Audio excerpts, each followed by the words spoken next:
Sí, solo es en contra mío. Ya, listo, gracias, Alison. Bien, ¿en qué estábamos?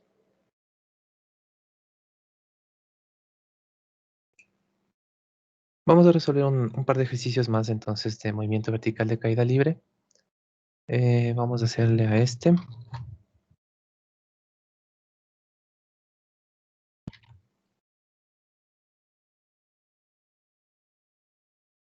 Y ahorita definitivamente no me deja compartir. Bueno, dice entonces, una pequeña esfera lanzada verticalmente hacia arriba, tal como se indica, el supuesto gráfico que indica... Dije, ¿Sí? no sé si es que soy solo yo, pero no se ve la pantalla. Tienes razón. Ah, no, sí, supuestamente estoy compartiendo. Sí veo. Uy, Sí, se ve. ya. Solo por si acaso voy a dejar de compartir y compartir de nuevo. Sí están bien. Digo, sí están viendo. Sí se ven. Entonces, decía que el gráfico de este ejercicio es esto. No es muy indicativo, simplemente lo que nos quiere decir es que la partícula puede bajar más allá de la altura inicial. Una vez que volvemos a pasar por la altura inicial puede seguir bajando. Es más, voy a hacer otro gráfico. Entonces la idea es que podemos lanzarlo desde una terraza, desde unas escaleras, desde cualquier lugar en el cual la partícula pueda bajar más allá de la altura inicial. Entonces pongamos de esta forma. Como V1, voy a cambiarle esto. Voy a poner simplemente V. Entonces, ¿qué es lo que nos dicen? Que vamos a lanzar una esfera de forma vertical hacia arriba, tal como estaba en la figura hace un rato, es decir, con una cierta velocidad inicial positiva, más VJ, sería nuestra velocidad en el punto cero. Entonces a este le voy a llamar el punto inicial cero. Con lo cual, lo que sabemos es que, por el momento solamente sabemos que es una velocidad positiva y que puede bajar más allá de la altura inicial. Luego nos dice que 12 segundos después va a duplicar la rapidez. Entonces no sabemos exactamente dónde será este instante de 12 segundos después, pero sí tenemos que analizar cuáles son nuestras posibilidades. Tenemos que ver al menos en qué región de nuestro movimiento debería poder ser el punto final hasta donde nosotros queremos analizarlo. Porque, tal y como tenemos los datos, lo único que sabemos es que la velocidad, que digo, la rapidez en el instante final, que está 12 segundos después,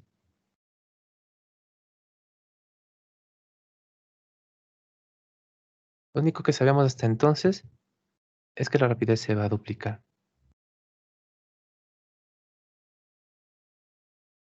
Entonces, si mi rapidez inicial era solamente v, 12 segundos después será 2 veces v. El problema de esto es que este no es un vector, y nosotros necesitamos que sea una cantidad vectorial para poder resolver el ejercicio, porque recuerden, nuestras definiciones son vectoriales. Si es que yo le pongo así simplemente 2 veces v, le pongo como positivo, y no analizo qué es lo que está sucediendo, entonces estoy asumiendo que esto va a suceder mientras está subiendo, y eso no es necesariamente correcto. Entonces, en este caso, vamos a analizar en qué parte del movimiento, al menos con qué signo debería estar nuestra velocidad, en qué dirección debería estar la velocidad, para que pueda suceder esto. Entonces, simplemente lo que necesitamos comparar es el punto inicial con el punto de altura máxima. ¿Qué es lo que sucede mientras estamos subiendo? Nosotros deberíamos tener un movimiento retardado. Mientras estamos subiendo, la aceleración de la gravedad está en contra de la velocidad. Y por lo tanto, a medida que pasa el tiempo, la rapidez va disminuyendo. Entonces, mientras esté subiendo, no es posible que la velocidad se duplique. No es posible que lleguemos a tener una velocidad del doble de la inicial mientras estamos llegando al punto de altura máxima, porque durante todo este recorrido, durante este trayecto que es hacia arriba, nuestra rapidez en cada instante está reduciéndose. Si quisiéramos poner un intervalo, nuestra velocidad iría desde v hasta 0 mientras subimos. Entonces, 2 veces v no podría estar dentro de las posibilidades de nuestro intervalo de subida. Bien, entonces, ya que no está durante la subida y la velocidad es solamente dirigida hacia más j durante la subida, entonces la única otra posibilidad es que suceda durante la bajada. Y no importa en qué parte de la bajada suceda, eso ya nos permite a nosotros tener el signo de nuestra velocidad final. Entonces, como decimos que no se puede duplicar durante la subida, la rapidez no se puede duplicar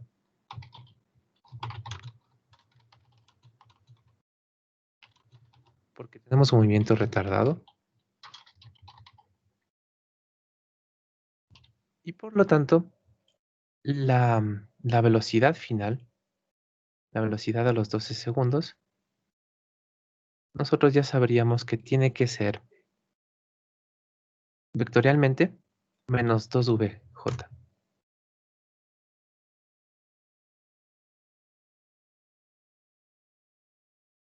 Debe estar dirigida hacia abajo.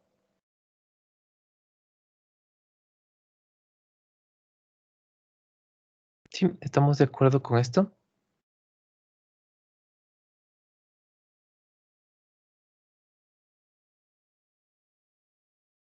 Entonces, eso es todo lo que necesitamos para resolver el ejercicio. De ahí ya es lo de siempre, plantear un intervalo, reemplazar en el intervalo. Entonces, aquí tenemos uno solo. Voy a hacer la resolución directa desde 0 hasta f. También habría como hacerle desde 0 hasta la altura máxima, desde la altura máxima hasta f. De todas formas debe dar lo mismo, entonces mejor le hago directo. Aquí conocemos más o menos la velocidad inicial. Sabemos que es dv por j. Más o menos la velocidad final. No tenemos ningún valor, pero sabemos que es 2 veces v dirigido hacia abajo. Lo que sí conocemos son la aceleración, completamente menos 10j, sin v's ni ninguna otra variable rara. Y también el intervalo de tiempo. Es parte de los datos que esto va a suceder 12 segundos después del lanzamiento, entonces el intervalo dura 12 segundos. Listo, entonces tenemos dos datos y dos datos incompletos. Veamos si es que es suficiente como para resolverlo directamente. Entonces, como tenemos aceleración y no tenemos desplazamiento, voy a utilizar la definición de la aceleración. Sería la velocidad al final del intervalo. Si quieren poner aquí 2 en lugar de f, daría lo mismo.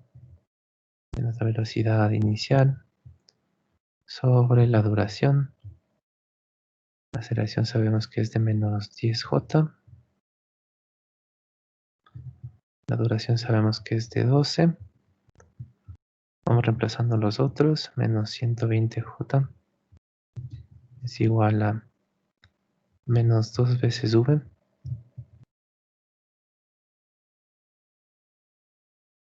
Menos la velocidad inicial que es más vj.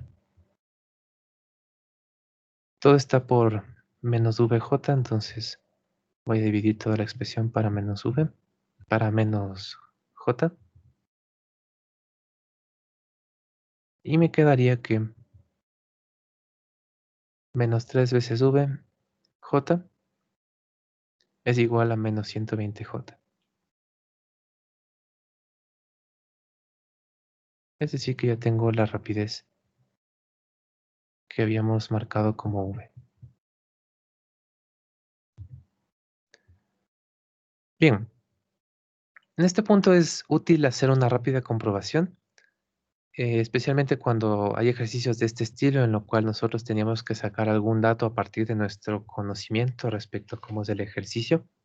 Entonces, en este caso, yo coloqué que la velocidad final debería ser negativa y el resultado que obtuvimos considerando este análisis fue más 40.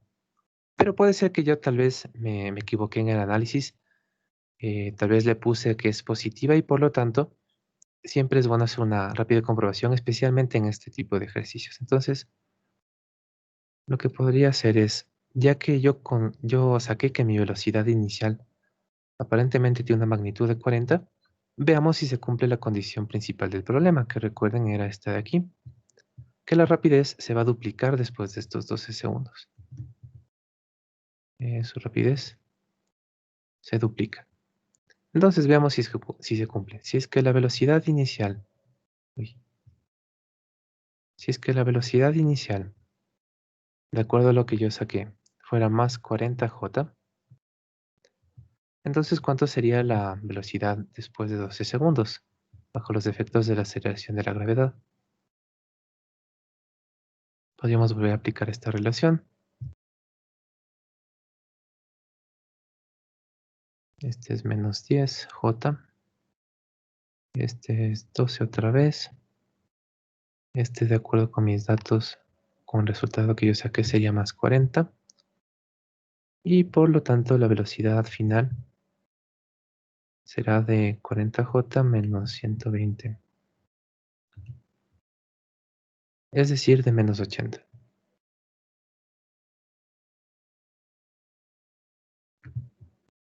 Y sí, efectivamente, la velocidad tiene el doble de magnitud que la velocidad inicial. Esta comprobación no era necesaria, pero de vez en cuando sí es útil. Nuestra respuesta es que la velocidad inicial tenía una magnitud de 40 metros sobre segundo.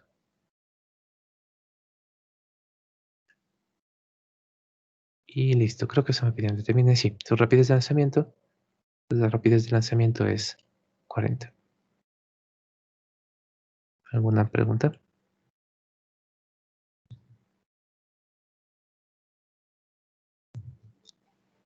Disculpen, ¿cómo determinó que era negativo la velocidad final? Ya, entonces, para cumplir la condición que nos están planteando, dice que la rapidez se debe duplicar. Eso es lo único que nosotros tenemos que asegurar que suceda. Entonces, ¿qué significa que se duplique? Significa que la rapidez debería aumentar. Entonces, comparando estos dos, la rapidez inicial, que es parte de mis datos, o parte de mis datos parciales, porque me lo están dando en función de v. Yo conozco que mi velocidad inicial es vj. Para que se duplique después de 12 segundos, ¿qué es lo que debería suceder? Este 2v es mayor que este v a secas, ¿verdad? Entonces, ¿cuándo va a poder duplicarse? De acuerdo a nuestro entendimiento del movimiento, ¿en qué parte, con qué signo de velocidad podría suceder esto? Solamente durante la bajada. ¿Por qué? Porque mientras estamos subiendo, tenemos un movimiento retardado. Y como el movimiento es retardado mientras estamos subiendo, entonces no va a poder aumentar la rapidez mientras estamos subiendo, mucho menos duplicarse. Entonces, si quisiéramos ver un ejemplo numérico, ¿qué es lo que debería suceder con la rapidez a medida que sube? Entonces, por ejemplo, digamos que lanzamos con una velocidad inicial de 40J metros sobre segundo. ¿Qué va a pasar después de un segundo? Tenemos que sumarle menos 10J, es decir, tendremos 30. Después de otro segundo tendremos 20. Después de otro segundo tendremos 10. Y un segundo, al cuarto segundo, llegaremos a una velocidad instantáneamente nula. Entonces, igual podríamos ir sacando más puntos durante la subida, pero ya nos deberíamos dar cuenta que mientras está subiendo, la rapidez no aumenta, solamente disminuye. Y por lo tanto, nunca llegaremos con el valor teórico de más 40J. Nunca podremos llegar mientras está subiendo a un más 80J. No va a suceder porque la rapidez está disminuyendo. Entonces, ¿cuál es la alternativa y qué es lo que necesitábamos para poder resolver este ejercicio? Es reconocer que este aumento en rapidez no se va a dar durante toda esta parte inicial del movimiento. Mientras está subiendo al punto de altura máxima, solamente está disminuyendo la rapidez. Incluso si quisiéramos hacer un análisis un poquito más minucioso, diríamos que incluso mientras está bajando desde la altura máxima de regreso hasta la altura de lanzamiento, tampoco está en esta parte de aquí, porque la rapidez desde de esta parte de acá, mientras está bajando, va cambiando de cero y una vez que llegamos a la altura inicial, tendrá un valor de menos 40J. Pero nuevamente, durante todo este intervalo no puede haber sido mayor que 40 la rapidez, porque en el momento inicial era cero. Después baja un poquito y ya comienza a aumentar. Comienza a aumentar, comienza a aumentar, comienza a aumentar y a lo mucho llega a ser 40. Es decir, aún así, no tendríamos durante esta parte del movimiento y debido a la simetría, ningún momento en el cual tengamos mayor rapidez que el momento inicial. Por lo tanto, ¿dónde debería estar nuestro punto final? Nuestros 12 segundos después del lanzamiento deberían encontrarse en algún momento mientras seguimos bajando más allá de la altura inicial. Exactamente en dónde no importaba al principio. Ahorita sí podríamos calcularlo, pero simplemente decimos después de la altura inicial. Y lo que realmente nos interesaba de todo esto es que mientras estamos en este lado, las velocidades son negativas. O más que negativas, que eso no nos dice mucho, está dirigida hacia menos j.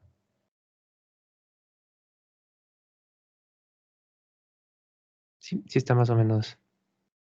¿Estamos de acuerdo con esto de aquí? Sí, ingeniero, gracias. ¿Listo? Bien, entonces, em, bueno, no creo que voy a opinar más al respecto. Simplemente tengan en mente que hay algunos datos los cuales nosotros tenemos que lograr identificarlos a partir de conocer cómo es el movimiento, porque la resolución en sí es bastante similar en cada caso. Lo que cambia es nada más algún dato inicial que nos estén dando. Hagamos uno más, un poco rápido porque ya son las 3 para pasar a movimientos de lanzamiento proyectil.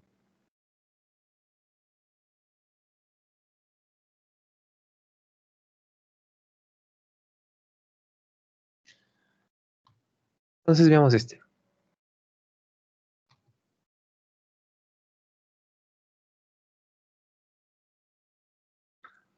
Y nos dice que un cuerpo cae libremente desde el reposo.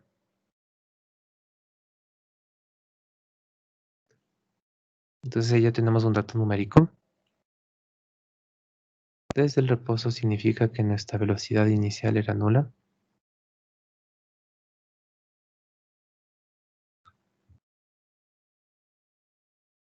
Y de ahí nos dice un dato medio extraño. Dice que la mitad de su caída libre lo va a realizar en el último segundo. Y eso es todo lo que sabemos. Que un cuerpo cae desde el reposo y que la mitad de su recorrido lo va a hacer en el último segundo. Y con eso esperan que encontremos la cantidad de tiempo que se demoró todo el movimiento. Parecerá que no es suficiente información, pero de hecho es justo lo que necesitamos. ¿Qué es lo que sabemos? Estamos simplemente soltando algún objeto,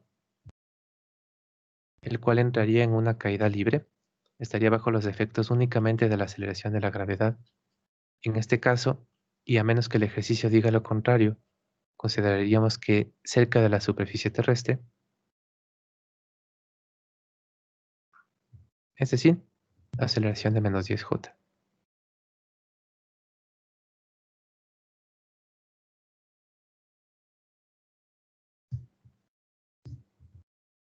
Entonces, soltando esta partícula desde este punto inicial,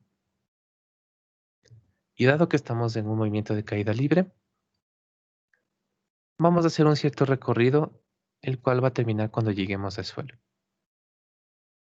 Y lo que sabemos, este dato raro de aquí, la mitad de su caída libre, es decir, la mitad de su recorrido. Entonces dividámosle en dos a este recorrido. Esta sería la distancia total recorrida. Como es en una sola dirección, entonces coincide con la magnitud del desplazamiento. Vamos a partirle en dos mitades. Entonces son dos iguales. Y nos dice que la mitad de la caída libre lo realiza en el último segundo. Entonces, como es el último, se debe estar refiriendo a la segunda mitad. Y lo hace en el último segundo, en el último un segundo. Entonces, la mitad del recorrido, voy a ponerle a este punto intermedio el punto M. Y el punto final justo antes de llegar al suelo, el punto F. Y lo que nos están diciendo entonces es que la cantidad de tiempo que se demora para ir desde M hasta F, la mitad del recorrido, la última mitad del recorrido, lo hace en el último segundo, en el último un segundo, es decir, se demora un segundo.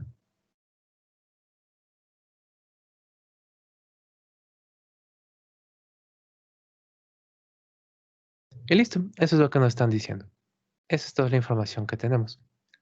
Ahora, ¿cómo lo vamos a poder comenzar a relacionar? Recuerden que necesitamos para resolver por completo un intervalo de estos, dos datos completos en el mismo intervalo. Y de ahí, junto con la aceleración de la gravedad, ya nos hacen los 3 de 5 que normalmente necesitamos. Pero en este caso, nuestros datos numéricos, que sí tenemos dos, pero están separados.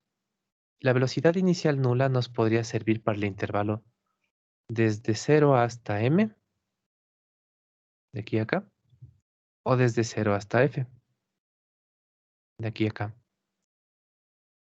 Pero eso no tendría mucho que ver con el 1 segundo de aquí. Y en cambio, en el 1 segundo solamente nos serviría para el intervalo desde m hasta f. Es decir, están en intervalos distintos, no se comparten esta información entre ellos. ¿Qué es lo que tenemos que hacer? Entonces, utilizar este otro dato que nos decían de las mitades del recorrido. Este es un dato relativo, es un dato que depende de otra cantidad dentro del mismo problema. Entonces, por ejemplo, si es que yo digo que esta distancia vale h, como esta es la misma, será otra vez h. De tal forma que mi distancia total recorrida, la magnitud de mi desplazamiento, será 2 veces h. También podrían hacerlo al revés, decir que toda la distancia vale h o vale l, y que cada mitad vale l medios, o cualquier cantidad o cualquier letra medios. Da lo mismo. Para evitarme las divisiones voy a utilizarlo de esta otra forma. Bien, entonces, ese sería uno de nuestros datos, tener los desplazamientos relacionados, el de la primera mitad con el de la segunda mitad. Y vamos a hacer algo similar con el intervalo de tiempo. Entonces, igual, hay algunas opciones. Por ejemplo, podríamos decir que la duración desde 0 hasta m, y asignarle una letra cualquiera que vamos a tener que trabajarle. Por ejemplo, tiene una duración de a, aunque mejora no. Tal vez una duración de b. Esto dura b. Esto dura 1. Y el tiempo total sería b más 1. Sería una posibilidad. Pero yo más bien lo voy a hacer para el tiempo total. Entonces voy a decir que todo el recorrido, desde 0 hasta f, duró t mayúscula. Desde 0 hasta f. Tuvo una duración t. Entonces, ahora sí, puedo utilizar este segundo para relacionarlo con mi intervalo de acá. ¿Cuánto duró de 0 hasta m bajo este dato de aquí? Sería t mayúscula menos 1 segundos. ¿Cuánto es el desplazamiento desde 0 hasta m? Es menos hj metros. ¿Cuánto es el desplazamiento total desde 0 hasta f? Es menos 2 hj metros, etcétera, etcétera. Bien, entonces veamos si es que eso es suficiente para poder resolver nuestro ejercicio. De los tres intervalos que tenemos, vamos a analizar dos. Dos cualquiera, me parece que sale con cualquiera de las combinaciones de dos intervalos que podamos hacer, pero no con tres. Si es que analizan los tres, seguramente en algún punto van a llegar a algo redundante. Entonces ahí les puede llegar a salir que la aceleración es de -10 o que uno es igual a uno, que no nos sirve, es decir, estamos redundando en nuestra resolución matemática. Por lo tanto, solo vamos a escoger dos, cualquiera. En este caso yo voy a escoger de 0 a m y de 0 a f. Alguien más puede hacerle de 0 a m y de m a f. Y alguien más podría hacerle, ¿cuál me falta? De 0 a m y de... No. De 0 a f y de m a f. Creo que esas serían las tres combinaciones. Bueno, voy a comenzar de 0 a m.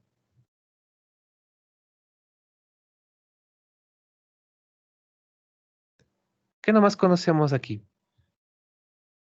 De 0 a m tenemos dos datos numéricos, la velocidad inicial y la aceleración. Están completamente definidas. Y tenemos dos datos relativos. Conocemos el desplazamiento en función de la variable h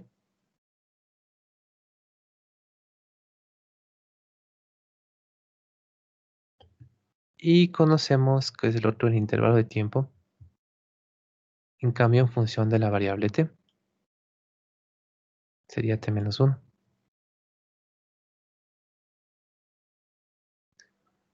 Bien, veamos si esto es suficiente para obtener algo, al menos una ecuación que relacione h con t. Entonces, podría ir por las dos definiciones y hacer un pequeño sistema de ecuaciones entre esas dos. O aprovechando que tengo los cuatro involucrados en la ecuación, mejor. En este caso voy a irme por la ecuación.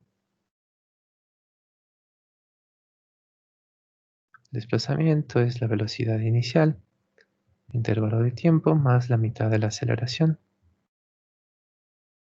por intervalo de tiempo al cuadrado. Voy reemplazando.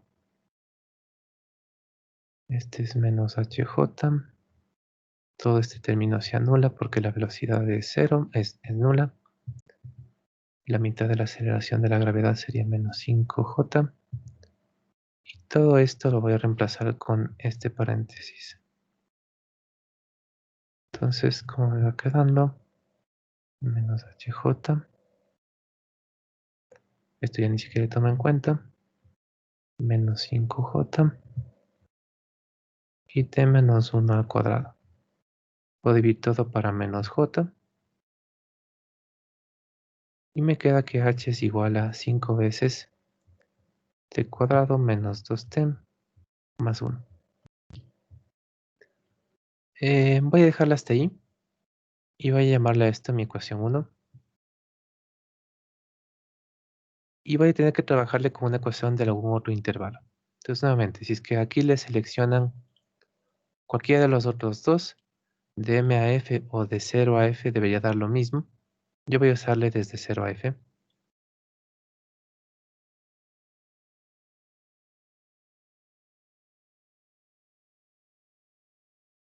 Nuevamente tengo los mismos dos datos numéricos, la velocidad inicial es nula, la aceleración es de menos 10. Los otros dos sí cambian. Mi desplazamiento en este caso sería desplazamiento 2 veces h hacia abajo. Mi intervalo de tiempo, como es el total desde 0 hasta f, ese es justamente al que le denominé como esta variable t mayúscula. Bien, entonces nuevamente dos datos completos, dos datos relativos. Intentemos armar una ecuación que nuevamente me relacione estos dos. Al igual que antes tenemos velocidad inicial, aceleración, intervalo de tiempo y desplazamiento. Puedo utilizar las dos definiciones por separado y juntarlas. O en este caso voy a irme nuevamente por la fórmula de aquí. El desplazamiento es igual, velocidad inicial por intervalo de tiempo, la mitad de la aceleración de la gravedad por el intervalo de tiempo al cuadrado. Desplazamiento menos 2hj. Todo esto se anula. La aceleración es menos 10j. Y el intervalo de tiempo está elevado al cuadrado. Nos va a quedar menos 2hj. Ni siquiera tomo en cuenta esto. Menos 5j por t cuadrado. Nuevamente divido a todo para menos j para deshacerme de las direcciones y que me quede solamente una relación de magnitudes. Aquí puedo reemplazar la variable h de mi ecuación número 1. Reemplazo esto aquí.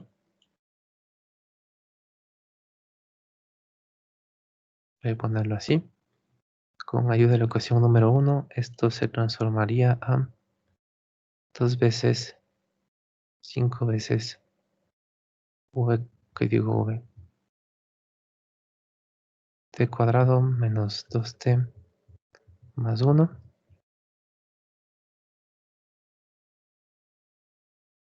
Y eso debería ser igual a 5 veces t cuadrado.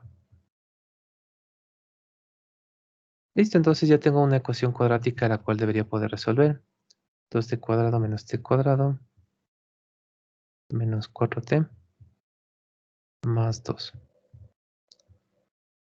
Recuerden que les recomendaba que si es que no lo han hecho antes, vayan verificando cómo se utiliza, o si es que pueden al menos sus calculadoras resolver ecuaciones cuadráticas, para que directamente, una vez que llegan a este punto, le resuelven ahí. 1 menos 4 más 2. Y mis dos posibles respuestas para t mayúscula serían t es igual a 3.414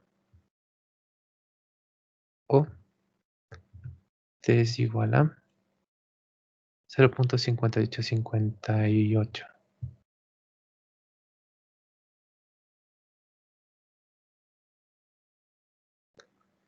Bien, y llegado a este punto, lo mismo de siempre, tenemos que diferenciar nuestros dos resultados. Generalmente uno de ellos va en contra de alguna de nuestras condiciones. Normalmente sucede eso.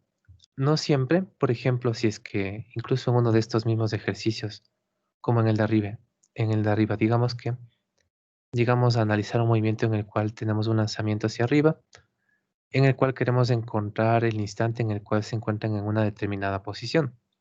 Si es que sucede que tenemos esa posición en dos momentos distintos de tiempo, entonces los dos resultados serían correctos, pero aún así, en el ejercicio, en alguna parte, debería haber alguna restricción que me diga cuál de los dos debo usar. Por ejemplo, pueden decir, encuentre la primera vez que llega a esta posición. Entonces, de los dos, simplemente ya descarto esta y me quedo con esta. En este caso debe pasar algo similar. Yo tengo dos resultados. En este caso no tengo intervalos negativos. Si es que este fuera negativo o si es que este fuera negativo, fuera más fácil descartarlos. Digo, como este es el intervalo de tiempo desde el inicio, si es que hubiera sido negativo, significa que lo que estoy buscando sucedió antes de iniciar el análisis. No tendría mucha utilidad y por lo tanto descartaría el negativo desde el inicio. Pero en este caso son dos positivos. ¿Qué es lo que puedo hacer para descartar uno de ellos?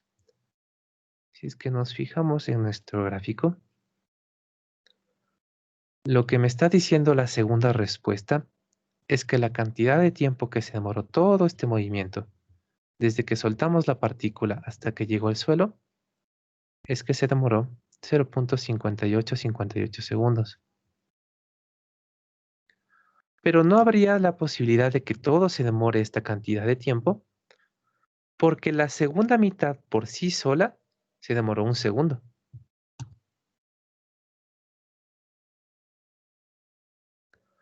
Entonces, si es que desde M a F yo me tardé 1 segundo, pero en todo el movimiento yo me tardé menos de 1 segundo, estoy teniendo una pequeña contradicción en cuanto a mis intervalos de tiempo.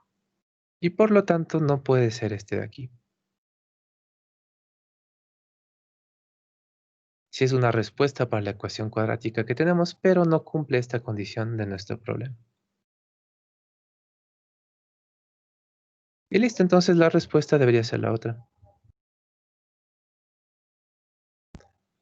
Al igual que en el ejercicio anterior, hasta ahí ya sería suficiente, ya hemos llegado a la respuesta y, y podríamos dejarle ahí. Pero voy a hacer nuevamente una pequeña comprobación para ver si es que hemos hecho una consideración adecuada de nuestras condiciones del problema. En este caso voy a verificar esto de que en el último segundo hayamos recorrido la mitad. Entonces voy a calcular cuánto fue el recorrido en los mismos intervalos que ya estaba trabajando. ¿Cuánto fue el desplazamiento desde 0 hasta m? ¿Cuánto fue el desplazamiento total desde 0 hasta f? Y si es que el desde 0 hasta m es la mitad del total, entonces sí estamos en buen camino. Entonces las comprobaciones son un poquito más rápidas y nuevamente son opcionales. En este caso voy a calcular el desplazamiento de 0 a m. ¿Cómo lo voy a hacer? Igual que lo hice acá. Simplemente que ahora reemplazando en lugar de con t mayúscula menos 1, el valor que me daría aquí. Entonces, nuevamente se anula todo esto. Esto me da menos 5j por t menos 1. Menos 5j. Ya que es comprobación, tal vez sería preferible hacerlo de nuevo desde cero, pero bueno, no estoy perdiendo mucho aquí. Y la duración de esto, si es que el total fue 3.41 segundos, como el pequeño intervalo total de abajo, la segunda mitad es un segundo, este debería ser 2.41. Y con eso nos daría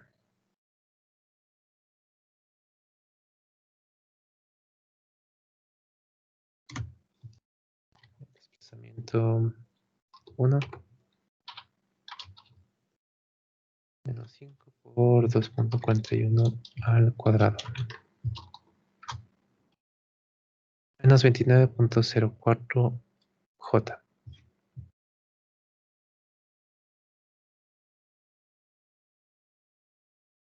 Metros.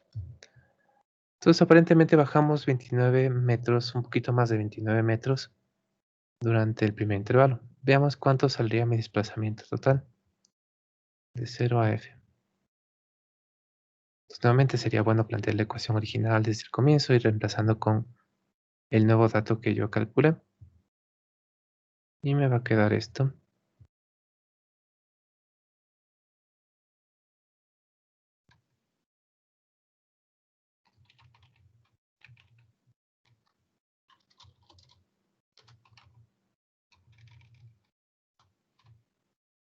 Sería de menos 58.14 j metros.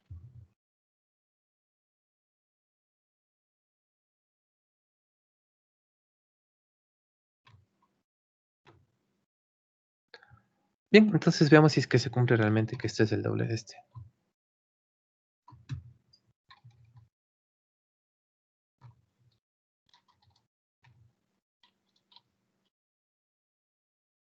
Le haber hecho al revés, este sobre este. Y sí, es un poquito más de 2, especialmente por los decimales. Era de al menos haber utilizado 3.414. Pero bueno, sí es justamente lo que estamos buscando. Este desplazamiento de aquí es, o más bien este de acá, el de 58.14, es un poco más del doble de este desplazamiento de acá. Y por lo tanto cumple la condición que nos había planteado el ejercicio, que en el último segundo, desde 2.41 hasta 3.41, recorre la segunda mitad del movimiento. Y listo. ¿Alguna pregunta?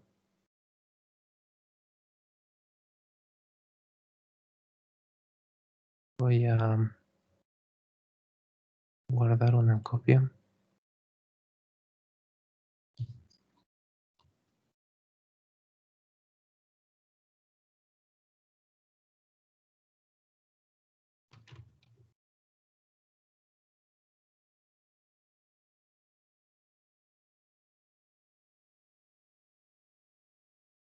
Y reiniciarle esto.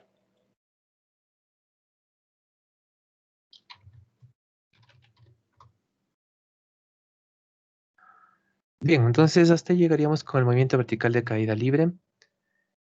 Recuerden nada más, es un movimiento rectilíneo uniformemente variado, con ciertas consideraciones especiales. Lo principal es recordar que como su aceleración es constante a lo largo de todo el movimiento, entonces no importa cuál intervalo nosotros estemos analizando, si es que es de caída libre, podremos hacerlo con las dos relaciones que nosotros conocemos. Entonces ahora vamos en cambio al movimiento parabólico. Sería la unidad número 6.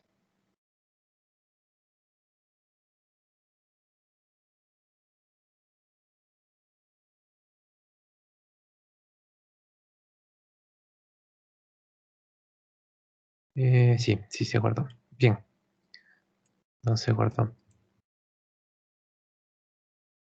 Ah, les pongo lo que teníamos del ejercicio en el chat.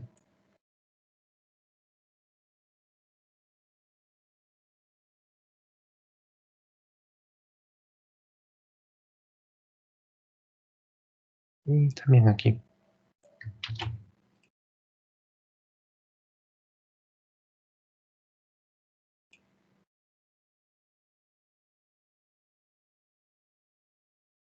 Más bien.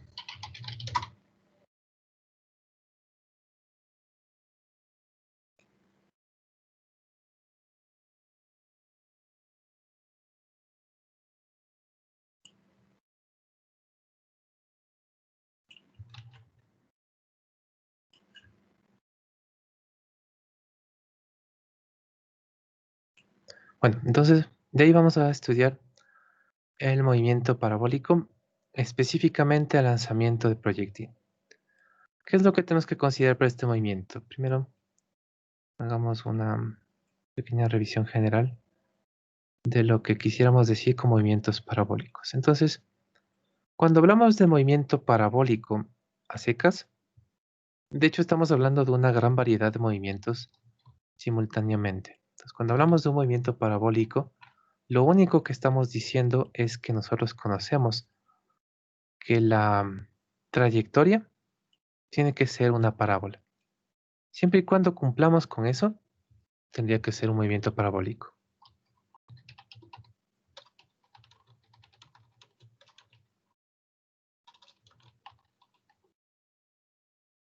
No hay que confundirse el gráfico de trayectoria con el gráfico de, por ejemplo, posición contra el tiempo. Porque nosotros ya hemos visto gráficos de movimientos que en el posición contra el tiempo forman una parábola. Pero este sería el primer tipo de movimiento curvilíneo que nosotros vamos a estudiar formalmente. Y por lo tanto, hasta ahora no hemos visto ninguna parábola en el gráfico de posición contra posición. Que recuerden, ahí es donde se ve la trayectoria.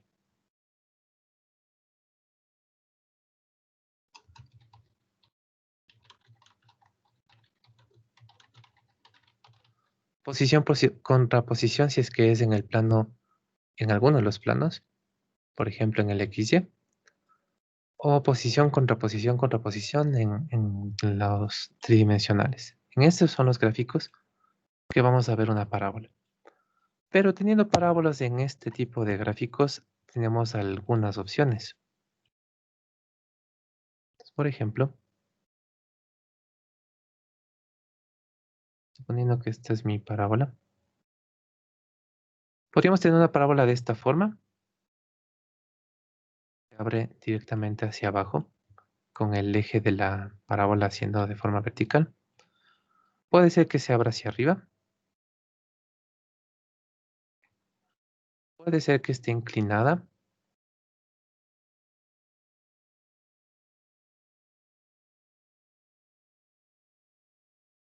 O de un montón de formas distintas. Simplemente que sea un movimiento parabólico. Considera que la gráfica es una parábola. Ahora, dentro de esos movimientos parabólicos nosotros podríamos tener algunas variaciones. Por ejemplo, podríamos tener un movimiento parabólico que se da con rapidez constante. 10 metros sobre segundo, 10 metros sobre segundo, 10 metros sobre segundo. Y en cualquier momento que midamos la velocidad instantánea, no importa la dirección, Si es que tuviéramos una rapidez constante de 10 metros sobre segundo, entonces lo que podríamos tener es un movimiento parabólico uniforme. Con cualquier movimiento que es con rapidez constante, le podemos poner que se llama un movimiento uniforme.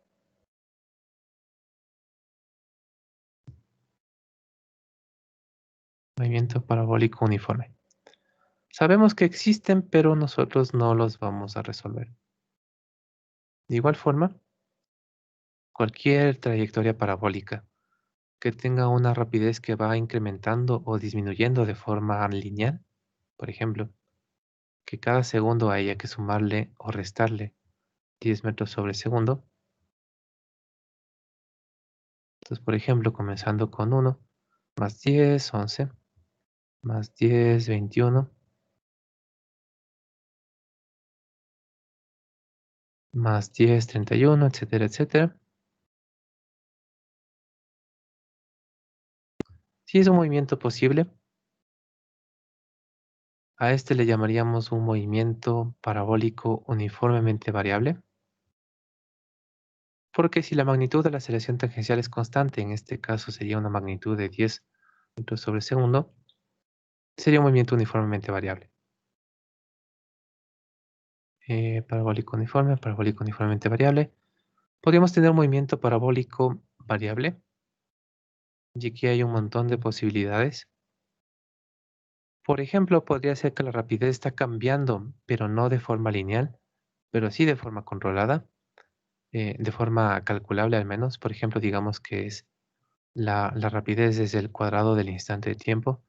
O sea, en el instante 1 sería 1 metro sobre segundo, en el instante 2 sería 4, en el instante 3 sería 9, y etcétera. Entonces, a pesar de que está siguiendo una ecuación determinada, como las variaciones no son lineales, no cambia siempre cada segundo lo mismo, ya sería un movimiento variado. Algún otro tipo de movimiento variado que nosotros tendríamos dentro del parabólico es el que nosotros conocemos como lanzamiento de proyectil.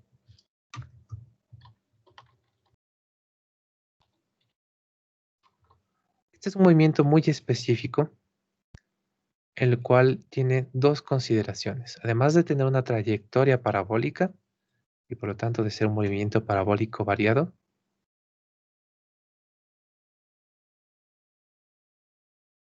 entonces, además de eso, este lanzamiento de proyectil considera una aceleración constante,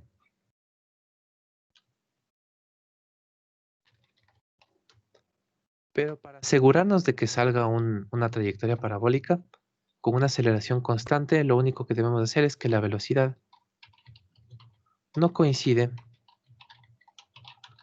con la recta de la aceleración. No es paralela a la aceleración. Pongámoslo mejor así. No es paralela a la velocidad. La velocidad no es paralela a la aceleración. Porque si la velocidad fuera paralela a la aceleración, entonces tendríamos el movimiento que estábamos estudiando hace un rato. Estaríamos nuevamente hablando de movimientos verticales de caída libre. Simplemente cualquier movimiento con una aceleración constante en el cual la velocidad se encuentra sobre esa misma recta, ya no es un movimiento curvo, ya no es un movimiento parabólico, sino que ya es un movimiento rectilíneo del que estábamos manejando antes. Entonces, de hecho, el lanzamiento de proyectil es un tipo de movimiento en el cual nosotros podemos considerar una caída libre. Entonces, siendo más específicos aún, simplemente este tipo de movimiento puede darse con estas dos condiciones, pero nosotros generalmente la que manejamos, no siempre, pero es como que el movimiento por defecto para parabólicos, es el lanzamiento de proyectil en la superficie terrestre o en la cercanía de la superficie terrestre.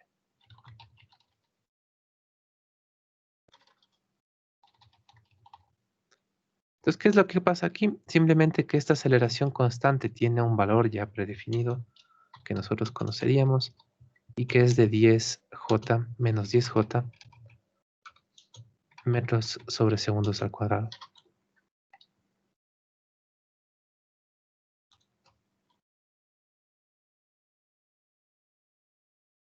Es decir, seguimos manejando la misma aceleración, igual de constante que en el movimiento anterior, lo cual significa que estamos en caída libre.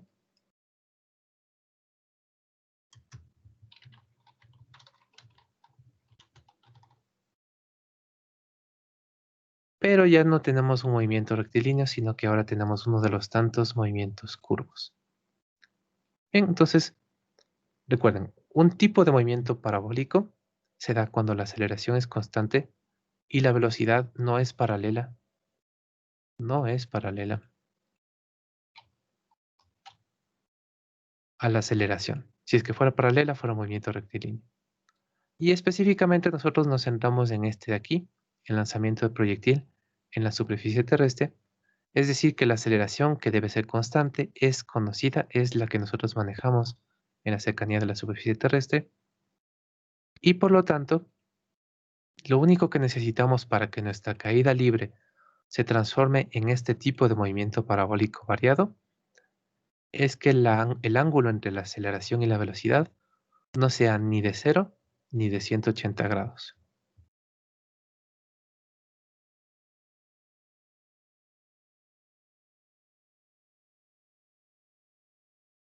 Estos son grados. No es ni de 0 grados ni de 180 grados. No está ni en la misma dirección que la aceleración ni en la dirección contraria. Entonces, esto es fácil de verificar, siempre y cuando a ustedes les digan que la velocidad tiene al menos dos componentes vectoriales rectangulares.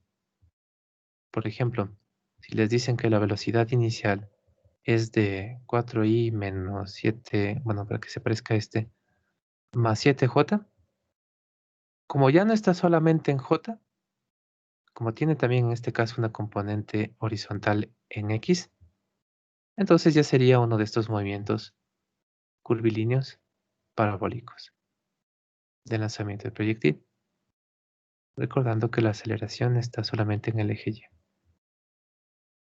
Y cualquier velocidad inicial que no sea únicamente con una componente en y, nos dará este tipo de movimiento. Bien, eso como una pequeña introducción a cuáles de todos los tipos de movimientos parabólicos que existen es el que nos interesa a nosotros.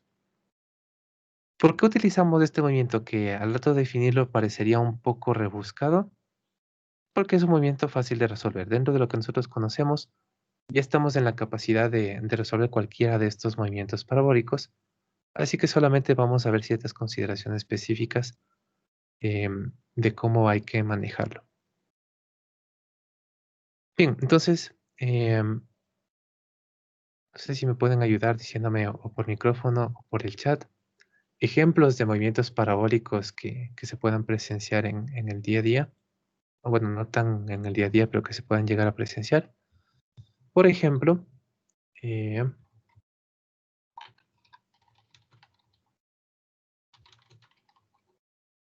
les pondría como un ejemplo de esto.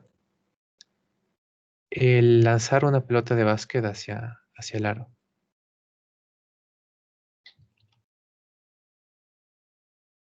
Sí, entonces estamos lanzando una pelota. Y lo que va a hacer la pelota, aunque tal vez no nos fijemos mucho en eso, pero una vez que ya soltamos la pelota entra en un movimiento, entra en caída libre y por lo tanto estaría realizando este movimiento curvilíneo de movimiento parabólico. El disparo de una bala, excelente. Ese también es un ejemplo de esto.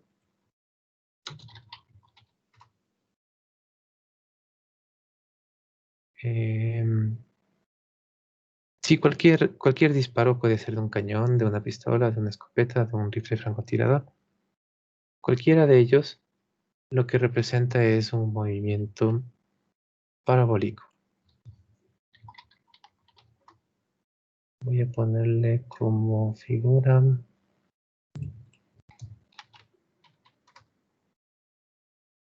a este cañón. Tal vez con un cañón es un poco más evidente porque la bola es más grande y la distancia no va a ser tan elevada, es decir, nosotros vamos a llegar finalmente a la distancia y por lo tanto se nota un poco más la parábola de la trayectoria. Exactamente, en el fútbol tenemos un montón de parábolas cada vez que alguien lanza la pelota o patea más bien.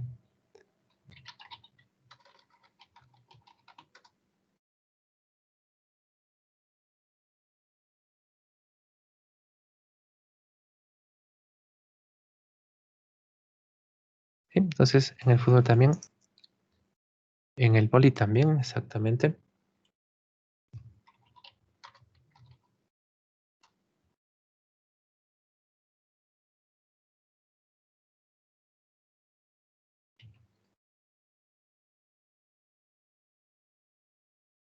En el tenis, así es, también es un movimiento parabólico. Una vez que golpeamos la pelota está en caída libre hasta que choca o con la raqueta o con el suelo.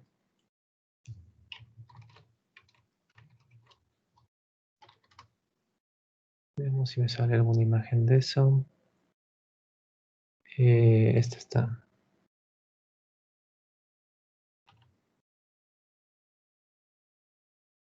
Sí, una vez que golpeamos la pelota está en caída libre. Y como no es vertical, es un lanzamiento de proyectil. Sí, también simplemente lanzar una piedra, lanzar una bola de papel. Es un ejemplo de movimiento parabólico.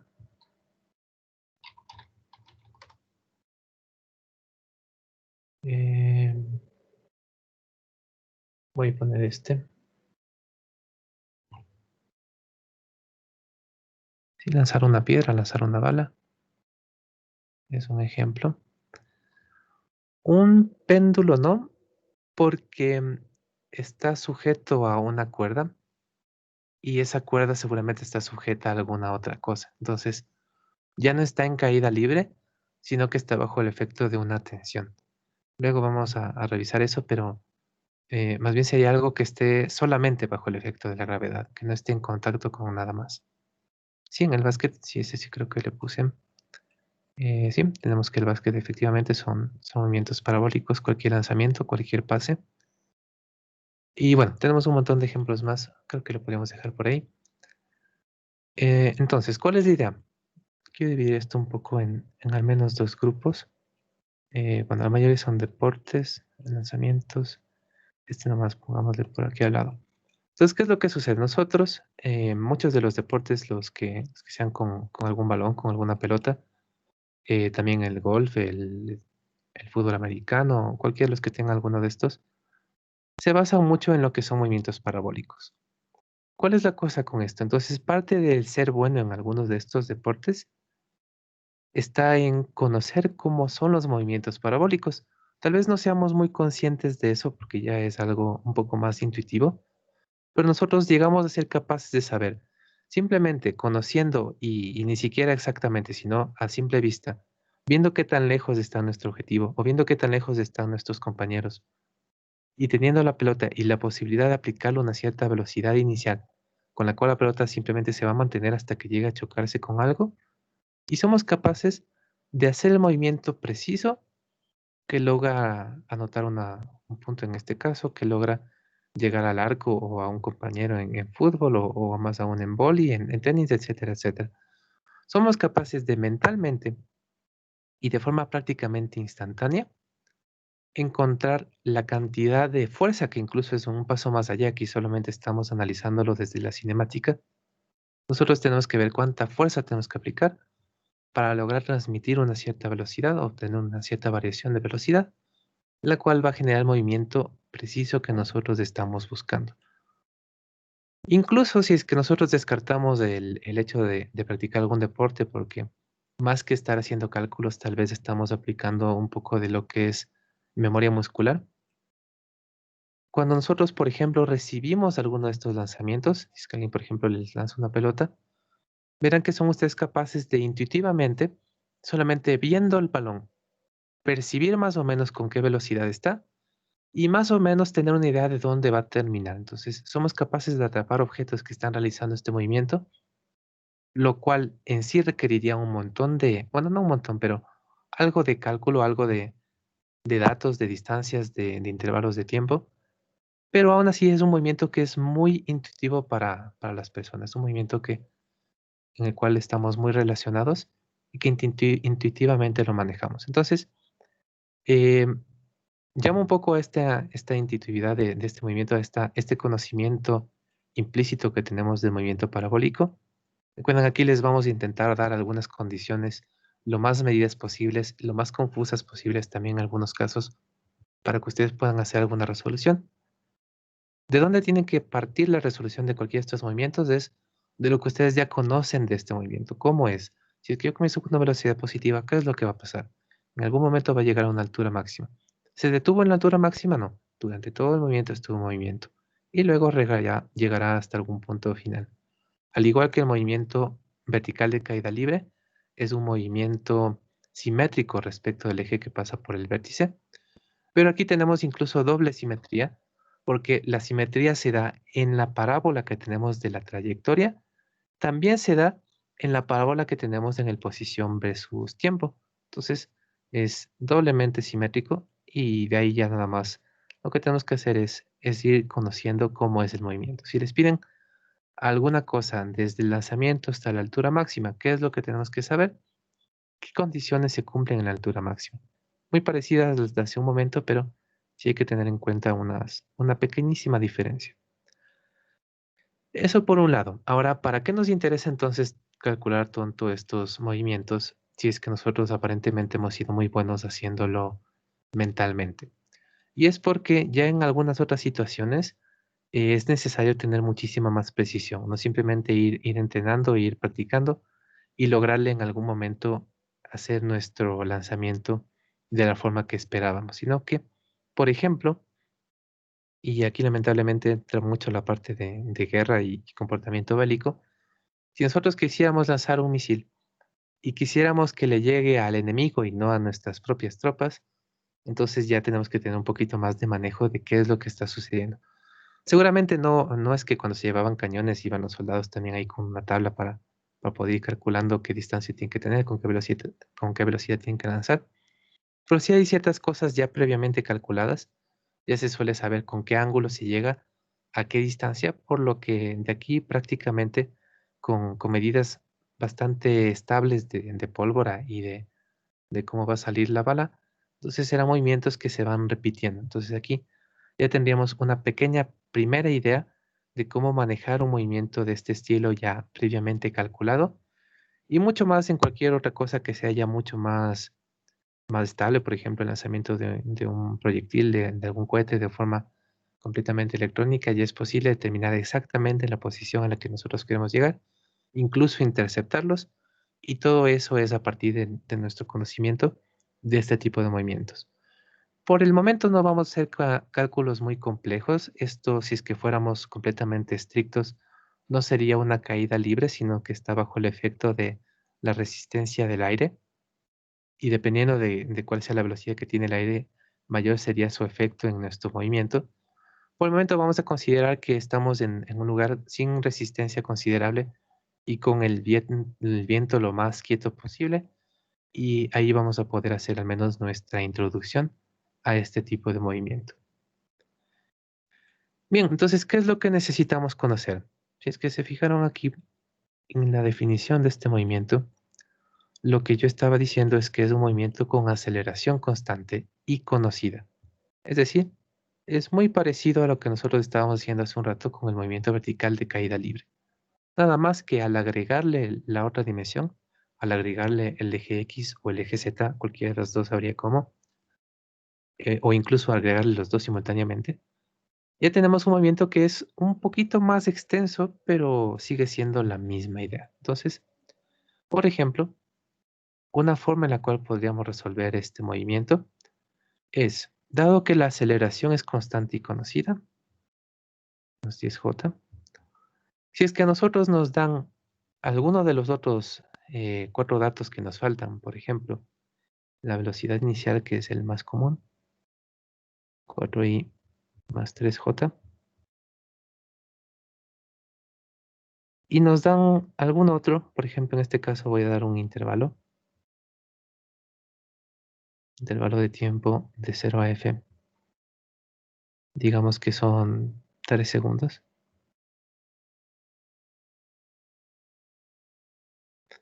Entonces, esto nosotros ya lo podemos resolver. Podemos encontrar cuánto sería la velocidad final después de este intervalo.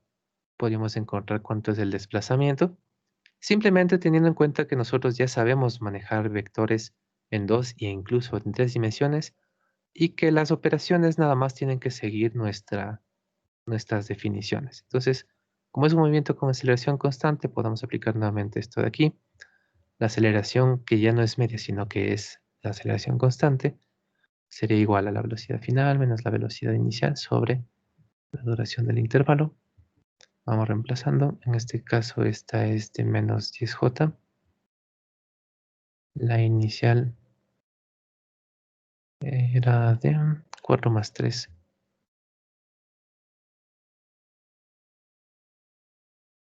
El intervalo de tiempo son 3 segundos.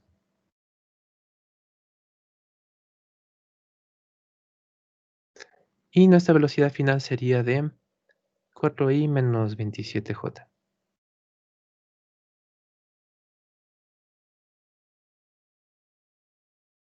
Menos 30. 3 menos 30, sí, menos 27. También podemos encontrar el desplazamiento. Nuevamente, como es un movimiento con aceleración constante, podemos relacionar la velocidad media con la velocidad promedio. Nada más que ahorita estamos trabajando con dos unitarios predefinidos. Aquí velocidad al inicio más velocidad al final sobre 2. Dejamos este aquí. El desplazamiento sería 3 por 1 medio por 4 más 3.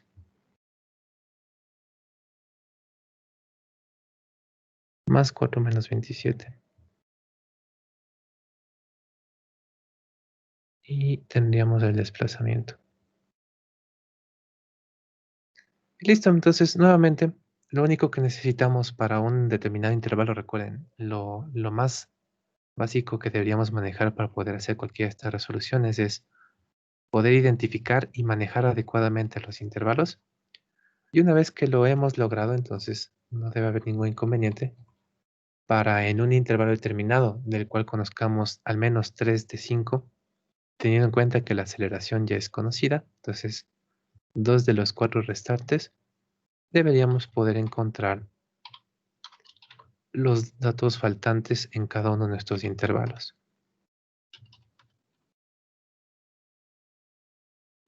4 más 4.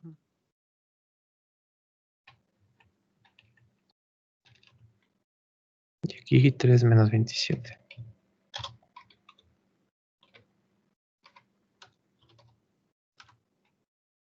Aparentemente nuestro desplazamiento sería de 12 en i, 4 por 3 i, y de menos 36J.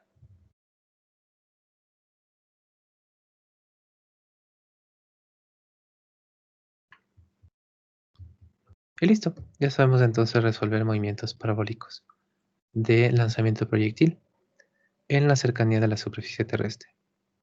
Y todo eso lo podemos abreviar como al menos lanzamiento de proyectil. ¿Una pregunta?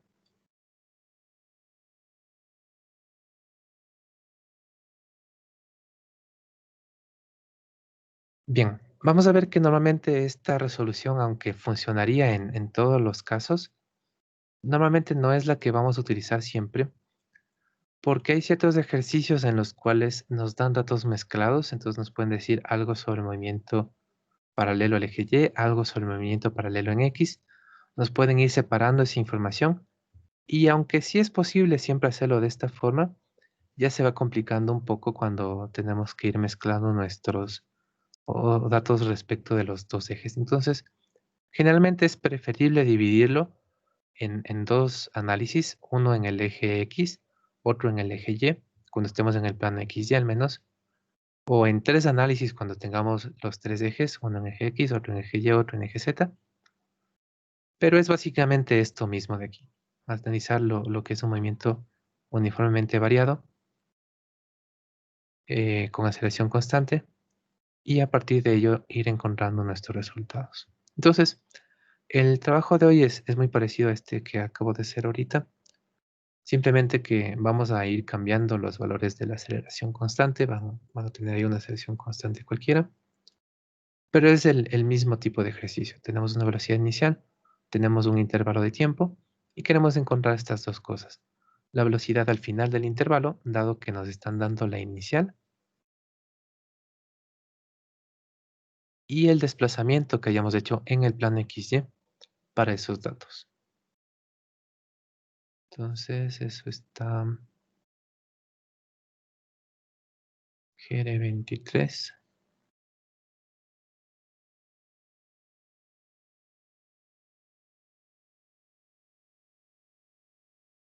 Ya está disponible la unidad 6. Sería este caso de estudio de movimiento rectilíneo uniforme y uniformemente variado en lanzamiento de proyectil. Y tenemos nuestro trabajo número 1. Entonces, justamente esto, tenemos una cierta velocidad. La velocidad podríamos considerar inicial en un cierto instante, o para un cierto intervalo sería la inicial. Tenemos una aceleración constante. En este caso me tocó esta de aquí. Y tenemos un cierto intervalo de tiempo, una duración del movimiento. Y nos piden los dos que nos faltan, la velocidad final y el desplazamiento, dado que conocemos el valor de la aceleración, la velocidad inicial y el intervalo de tiempo.